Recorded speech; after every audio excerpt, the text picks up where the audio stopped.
Nana was the star student of Victoria Noble Academy, an all-girls secondary school known for its high standards. At 16 years old, she stood out not only for her striking beauty, but also for her intelligence. Nana had always been at the top of her class. Working hard to maintain her position as the most brilliant student, every day Nana would wake up early, put on her neat school uniform, and head to school with determination in her eyes. Her long black hair was always neatly tied in 2 top buns, and her face glowed with natural beauty that required no makeup. As she walked through the school gates, heads would turn and whispers would follow. "There goes Nana," the other girls would say. "Always perfect, always the best." But Nana paid no attention to these comments. Her focus was solely on her studies. In class, she sat at the front, eagerly absorbing every word the teachers said. Her hand was always the first to shoot up when a question was asked, and her answers were always correct. However, Nana's beauty was becoming a distraction. Even the teachers found themselves staring at her during lessons. Mr. Thompson, the mathematics teacher, often stumbled over his words when explaining problems to Nana. Mr. Okafor, the literature teacher, couldn't help but admire Nana's graceful handwriting and thoughtful essays. Despite the attention, Nana remained oblivious. After school, while other students rushed home or to their various clubs, Nana would stay back in the classroom. She'd pull out her books, spread them on her desk, and dive into her studies. One evening, as the sun was setting and casting long shadows across the empty classroom, Nana was deeply engrossed in her literature textbook. She didn't notice when someone entered the room. "Nana, you're still here," a voice called out. Nana looked up to see Aisha, one of her classmates, standing at the door. "Oh, hi Aisha," Nana said with a smile. "Yes, I'm just finishing up some extra reading." Aisha walked over to Nana's desk, her eyes scanning the pile of books. She shook her head and let out a small laugh. "Nana," Aisha said, "if I was as beautiful as you, I wouldn't stress myself studying all the time.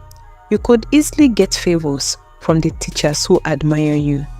Nana's eyebrows furrowed in confusion. "What do you mean?" Aisha grinned mischievously. "Haven't you noticed how the teachers look at you, especially Mr. Thompson and Mr. Okafor? You could probably get good grades without all this extra work." Nana was shocked. She had never thought about using her looks for any advantage. "But that wouldn't be right," she protested. Aisha shrugged. "It's just a thought. Anyway, I'm heading home. Don't stay too late, okay?" As Aisha left, Nana sat there, her mind swelling with this new idea. She had always believed in hard work and honesty. But was Aisha right? Could life be easier if she used her beauty to her advantage? With these thoughts weighing on her mind, Nana packed up her books and headed home. The streets were quiet as she walked, the streetlights casting a soft glow on the pavement.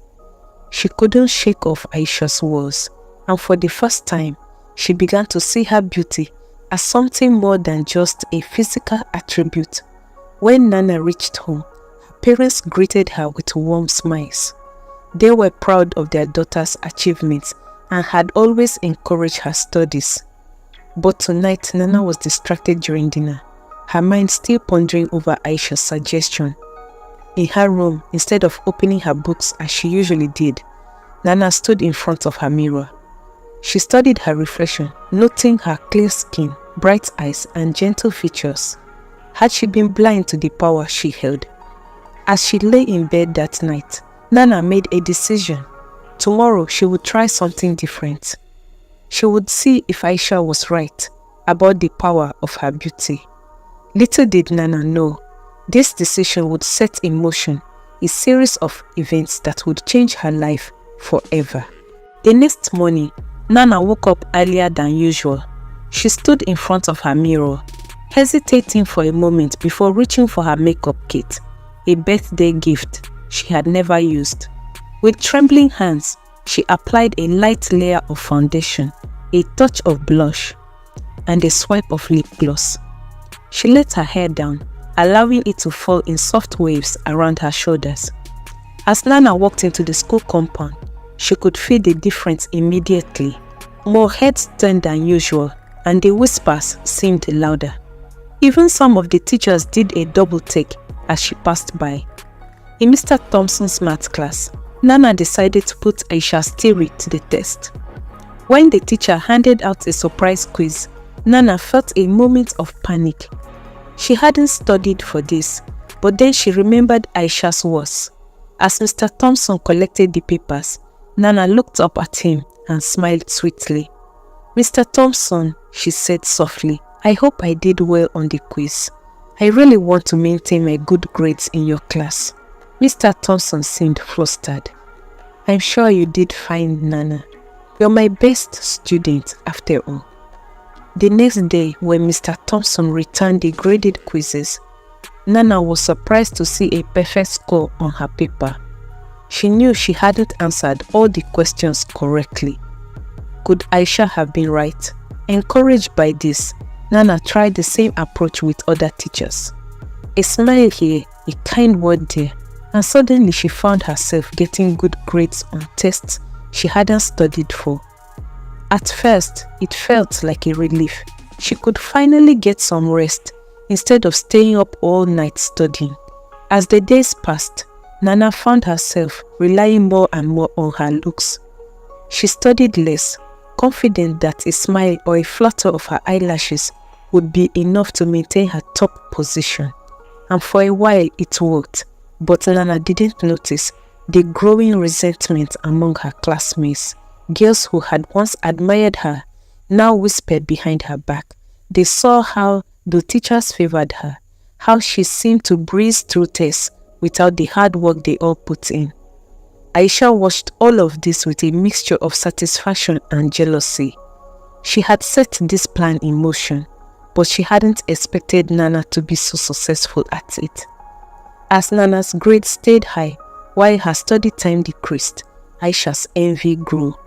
One afternoon, as Nana was leaving school, she overheard two teachers talking in an empty classroom.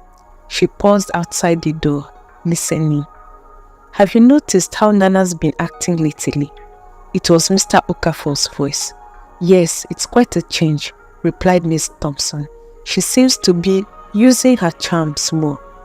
"It's becoming a problem," Mr. Okafor said. "The other students are starting to complain. They think we're showing favoritism. Well, can you blame us?" Mr. Thompson chuckled. "She's a beautiful young woman, but you're right. We need to be careful. Maybe we can lure her to a hotel during the weekend. Deal with her outside the school premises." Nana's heart raced as she hurried away from the door. For the first time, she felt a twinge of guilt and fear. What had she gotten herself into? That night, Nana couldn't sleep. She tossed and turned, thinking about what she had heard. The teachers were noticing her behavior, and worse, they seemed to expect something in return for their favors. This wasn't what she had intended when she started this experiment. The next day at school, Nana felt uncomfortable under the gaze of her teachers. Every smile, every compliment now seemed loaded with expectation. She realized that she had opened a door she didn't know how to close. After school, Nana sought out Aisha. She found her friend lounging under a tree in the schoolyard, scrolling through her phone. "Aisha, I need to talk to you," Nana said, her voice trembling slightly. Aisha looked up, a sly smile on her face. "What's up, beauty queen? Enjoying your new life?" "I think I've made a mistake. The teachers, they're starting to want more than just smiles for the favors they're doing me." "What do you mean?" Aisha asked. "I overheard them talking," Nana explained. "They're expecting something from me. I don't know what to do. This has gone too far." Aisha was quiet for a moment. Then she leaned in close. "Listen, Nana. You've come this far. Don't back out now. If the teachers want more, give them what they want." Nana recoiled in shock. "What? "No, I can't do that." "Why not?" Aisha pressed. "It's just a little further. Think about all the benefits you've been getting. Do you want to give that up?"